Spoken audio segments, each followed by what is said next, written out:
কাঁচা দুধ পানে হতে পারে ভয়ঙ্কর ব্রুসেলোসিস রোগ। ব্রুসেলোসিস হল ব্রুসেলা ব্যাকটেরিয়াজনিত এক ধরনের জুনোটিক রোগ, অর্থাৎ এটি পশু থেকে মানুষের মধ্যে ছড়ায়। সাধারণত গৃহপালিত গবাদি পশু যেমন গরু, ছাগল, ভেড়া, মহিষ, শূকর থেকে এই রোগ ছড়াতে পারে। এটি ভূমধ্যসাগরীয় জ্বর বা মল্টা জ্বর নামেও পরিচিত। প্রতিরোধ ও নিয়ন্ত্রণ। বিশেষজ্ঞরা কাঁচা দুধ বা কাঁচা দুগ্ধজাত খাবার এড়িয়ে চলার পরামর্শ দিয়েছেন।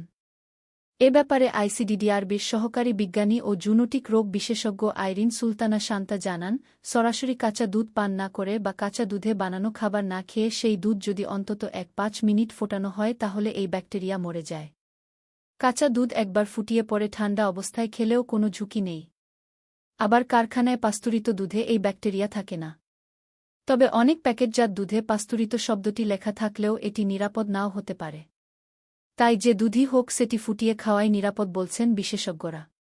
এদিকে কাঁচা বা আধাসিদ্ধ মাংস খেলেও ব্রুসেলোসিস হতে পারে। তবে বাংলাদেশে যেভাবে মাংস দীর্ঘ সময় রান্না করে খাওয়া হয় তাতে ঝুঁকি কেটে যায়। সেই সাথে শরীরে কাটাছেঁড়া থাকলে পশুর মলমূত্র, লালা, রক্ত, কাঁচা মাংসের সংস্পর্শ থেকে দূরে থাকার পরামর্শ দিয়েছেন বিশেষজ্ঞরা। কাটাছেঁড়া না থাকলেও যদি কেউ কাঁচা মাংস ধরেন তাহলে ২-০ সেকেন্ড বা তার বেশি সময় ধরে হাত সাবান দিয়ে ধুয়ে পরিষ্কার কাপড় দিয়ে শুকিয়ে নিতে হবে।